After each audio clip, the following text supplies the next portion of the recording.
अस्सलाम वालेकुम hi hello welcome to my channel అండి। ఈ రోజు అయితే కనుక నేను శుభ్రంగా ఉల్లిపాయలు తీసుకొని ఉల్లిపాయలతో తొక్క నీట్గా తీసేస్తున్నాను।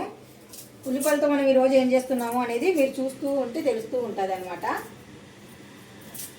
ముందుగా మనం ఉల్లిపాయలు తీసేసుకొని ఉల్లిపాయలు ఉన్న తొక్కల్లా ఇలాగ తీసేద్దాము।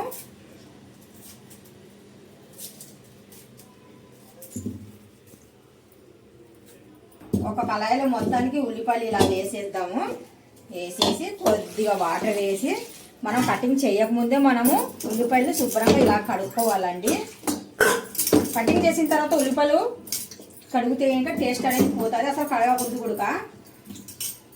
చూస్తున్నారు కదా, ఇలా కడుక్కుందాము శుభ్రంగా। ఒక ప్లేట్ తీసుకొని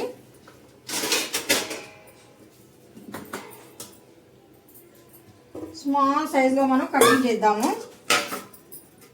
స్మాల్ సైజ్ చూడండి ఒకసారి ఎలా కటింగ్ చేస్తాను నేను।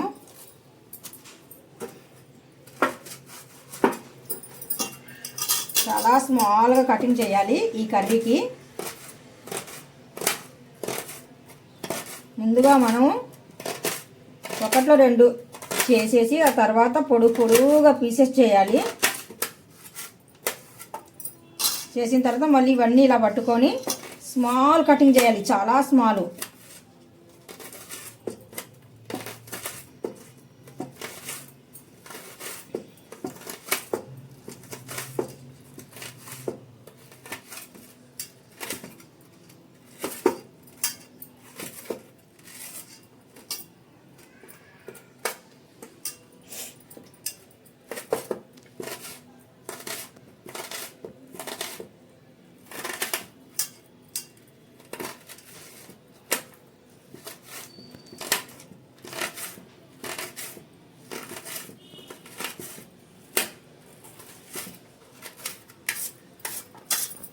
మొత్తం ఉల్లిపాయ ఇలాగే కటింగ్ చేసేద్దాము। ఇంకా ఎన్ని ఉన్నాయో మన దగ్గర అన్ని ఉల్లిపాయలు ఇదే సైజులోనే, ఇంకా ఇంతకన్నా స్మాల్గా కట్ చేయాలా। చూస్తున్నారు కదా, మనం స్మాల్ సైజులో కటింగ్ చేసి పెట్టుకున్నాము మొత్తం ఆనియన్। ఇంకా చివరిలో ఒకటి మిగిలి ఉంది, అదొకటి కటింగ్ చేసేస్తే కనుక ప్రాసెస్లోకి వెళ్ళిపోదాము।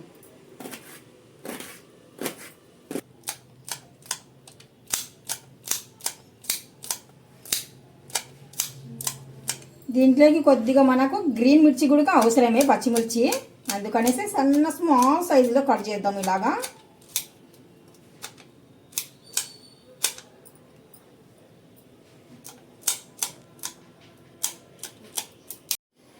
ఇప్పుడు ముందుగా మనం ఒక కళాయి పెట్టేసుకున్నామండి।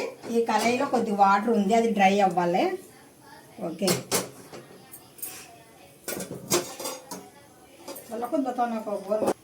సరిపోయినట్టుగా మనము ఆయిల్ వేసేద్దాం ఇందులో।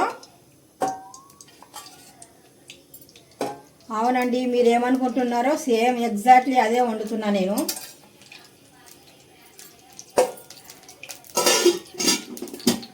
ఒక్క టేస్టే ఎందుకు చెప్పండి, ఇలా కూడా వండుకుంటే కనుక చాలా టేస్టీగా ఉంటుంది। నేను ఫస్ట్ ఆఫ్ ఆల్ మా ఇంట్లో నేను ట్రై చేసిన తర్వాతనే ఏదైనా కానీ సరే వండి యూట్యూబ్లో అప్లోడ్ చేసి పెడతాను అనమాట। బాగుంటేనే పెడతాను, లేకపోతే పెట్టను। ఎందుకంటారా, నాకు కూడా ఉండాలి కదా, మీలాంటి వాళ్ళు చూస్తే కనుక బాగుంది ప్రాసెస్ అన్నట్టు ఉండాలి కదా, ఊకి చూస్తారనేసి పెట్టాను కదా అండి। నేను ఇంట్లో వండిన తర్వాత ఆ కర్రీస్ అనేది బాగా మనకు నచ్చితేనే మనం బయటికి పెట్టాలి, లేకపోతే పెట్టకూడదు। ఎందుకంటారా, మీలాంటి వాళ్ళు చూసి లైక్ చేసి షేర్ చేసి కామెంట్ చేస్తారు కదా, అందుకనేసి ప్రాసెస్ అనేది బాగా ఎగ్జాక్ట్లీగా నీట్గా ఉంటేనే పెడతాను। అల్లం వెల్లుల్లి పేస్ట్ వేసాను, ఇందులో కొద్దిగా పసుపు గుడక వేసాను, కొద్దిగా సాల్ట్ కూడా యాడ్ చేశాను।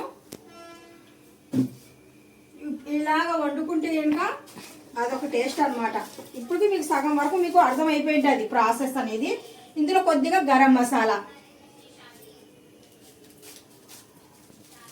ఈ గరం మసాలా మాత్రం ఎందులోనే వేయండి మీరు, కాయగూరలైనా కానీ సరే, ఇలాగ ఏదైనా కర్రీస్ వండేటప్పుడు ఎందులోనే వేయండి, సూపర్గా ఉంటుంది ఈ మసాలా। చూస్తున్నారుగా, ఇప్పుడు మనకు ఆయిల్ అనేది బాగా హీట్ ఎక్కిపోయిందండి। ఇప్పుడు మనము ఈ ప్రాసెస్ని ఇందులో వేసేద్దాం।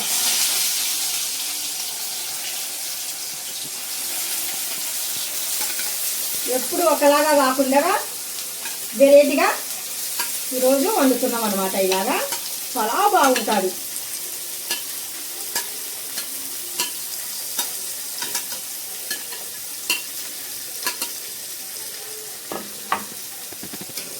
వేసిన వెంటనే ఒక్కసారి మనం బాగా కలిపేద్దాం. ఇలాగా మంట మాత్రం కొద్దిగా తగ్గించుకున్నాము.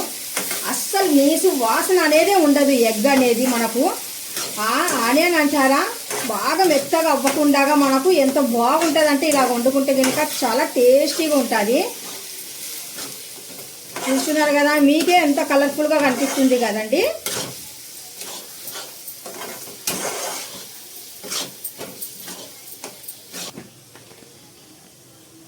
కొద్దిగా కారం పొడి కూడా అప్పుడే వేసేదాన్ని నేను. కాకపోతే కనుక అక్కడికి నాకు తర్వాత వేద్దాం నేను వేసుకొని ఇప్పుడు వేస్తున్నాను. ఎప్పుడు వేస్తే ఏం కాదు అందుకనేసి ఇప్పుడు యాడ్ చేశాను.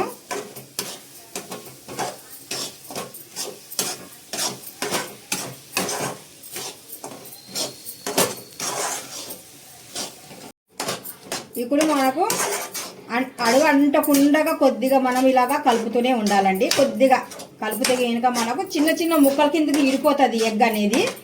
అప్పుడు మనము చాలా మంట తగ్గించేద్దాం. సిమ్ పైన పెట్టేసి కొద్దిగా ప్లేట్ మూసేసి వదిలేద్దాం అలాగా ఉడికేంత వరకు.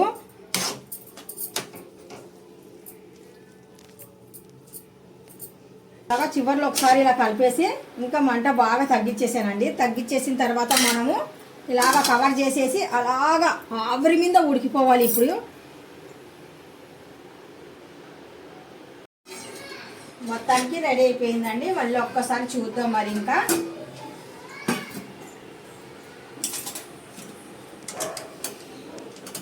చూడండి పర్ఫెక్ట్గా ఎంత బాగా అంటే అసలు చూస్తున్నారు కదా ఎంత బాగా ఉడికిపోయిందో చూస్తున్నారు కదా. మనం అంత పచ్చి ఆనియన్స్ వేసాం కదా, అంత పచ్చి ఉల్లిపాయలు వేసినా కానీ సరే ఎంత బాగా వేగిపోయింది చూస్తున్నారా.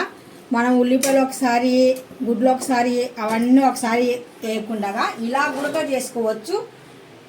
చాలా టేస్టీగా ఉంటుంది ఇలాగైతే. చూస్తున్నారు కదా, చూడండి చిన్న చిన్న ముక్కలు గుడ్డిక్కరి ఎంత బాగుంది చూస్తున్నారా. ఎంత బాగా వేగిపోయింది చూస్తున్నారా. పర్ఫెక్ట్గా వచ్చింది కర్రీ, చాలా బాగుందండి. ఇది మాత్రం నచ్చినట్టుగా అయితే మీకు ఈ ప్రాసెస్ మీకు నచ్చినట్టుగా అయితే లైక్ చేయండి, షేర్ చేయండి, కామెంట్ చేయండి. మొట్టమొదటిసారిగా నేను చెప్పేది ఫస్ట్ ఆఫ్ ఆల్ వంట రాని వాళ్ళు కూడా బాగా ఈజీగా సులువుగా వంట చేసుకోవచ్చు. అంటే మనం ఫస్ట్ ఉల్లిపాయలు వేయాలన్నా, కారం వేయాలన్నా, ఉప్పు వేయాలన్నా, పసుపు వేయాలన్నా అంత ఆలోచించే అవసరం లేదు. ఇప్పుడు నేను ఈ ప్రాసెస్ అనేది చాలా సింపుల్గా చాలా అసలు వంట రాని వాళ్ళు కూడా వంట చేసుకోవచ్చు. పర్ఫెక్ట్గా వచ్చేస్తుంది వంట చేస్తుంటే. బయట ఫుడ్ తినేసి అనారోగ్యం పాలు అవ్వకుండా మనం ఇంట్లోనే ప్రత్యేకంగా మొత్తం శుభ్రం చేసుకొని వండుకున్నాం అనుకోండి. ప్రత్యేకంగా ఎవరంటే ఇంకా ఏమి పిల్లలు అంటే హాస్టల్లో ఉంటుంటారు, చదువుకుంటుంటారు, వాళ్ళకి అసలు టైం ఉండదు. ఏదో హాస్టల్ ఫుడ్ తినేసి అనారోగ్యం పాలు అవ్వకుండా సోయానా మీరే వండుకొని మీ చేతులతో కర్రీస్ని ఎన్నో రకాలుగా వండుకొని తినొచ్చు. ఈ మధ్యకాలంలో యూట్యూబ్లో బోర్డు వచ్చేస్తున్నాయి, అందులో చూసినా మీకు ఐడియా వచ్చేస్తుంది అనమాట. అందుకనేసి మీరు చక్కగా ఇంట్లోనే వండుకొని శుభ్రంగా తిన్నారనుకోండి. ప్రాసెస్ అనేది చాలా సింపుల్గా చూపించేస్తున్నాను నేను. గుడ్డొకరి అనేది ఫస్ట్ ఉల్లిపాయలు కట్ చేసేసి ఉల్లిపాయలు వేసేసి ఆ తర్వాత ఉల్లిపాయలు వేగిన తర్వాత పసుపు కారం అన్నీ వేసి ఆ తర్వాత గుడ్లు చిదగొట్టి వేసి అంత అంటే మీకు అంత ఐడియా రాదనమాట. ఎప్పుడు ఏది వేయాలనేది మీరు కన్ఫ్యూజ్ అయిపోతారు. అంటే టేస్ట్ ఉంటుందా లేదా అన్నట్టు ఉంటుంది కదా. ఒక్కసారి సనా హోమ్ నీట్ ఛానల్ చూడండి, మీకే తెలుస్తుంది పర్ఫెక్ట్గా ఎలా గుడ్డొకరి అనేది నేను ఎలా చేశానో. ఉల్లిపాయ గుడ్డ వేసేసి 100% అదే టేస్ట్ తగ్గకుండా చేశాను. మీరు ఒక్కసారి ఆ ఛానల్ చూడండి, మీకే తెలిసిపోతుంది ఇంత సింపుల్ అన్నట్టు ఉంటుంది. ఒకసారి చూసేయండి సనా హోమ్ మేడ్. నిజంగా చెప్తున్నాను, ఈ ఛానల్ మాత్రం మీరు ఎవరైనా సరే చూశారనుకోండి. ఈ కర్రీ నేను ఇప్పుడు వెరైటీగా యూట్యూబ్లో ఎవరు చేసి చూపించలేదు. ఇప్పుడు ఈ వెరైటీ తనం అయితే ఎవరు చేసి చూపించలేదు. ఫస్ట్ ఆఫ్ ఆల్ నేనే చేసి చూపించాను. ఎలాంటి వాళ్ళు చేసి చూపించానంటే అందరికి వచ్చి వంటారు. కాకపోతే ఇంకా మరీ చదువుకునే పిల్లలకైతే చాలామందికి తెలియదండి పాపము. అలాంటి వాళ్ళు కూడా గుడ్డొక్కరి అనేది మనం ఎంత సింపుల్గా చేసుకోవచ్చు అనేది నేను చేశాను అనమాట. ఈ ఛానల్ చూసి మీరు మీ వరకు వచ్చి మీరు చూసారనుకోండి, మీకు నచ్చినట్టుగా అయితే కంపల్సరీ లైక్ చేయండి, కామెంట్ చేయండి, సబ్స్క్రైబ్ చేయండి.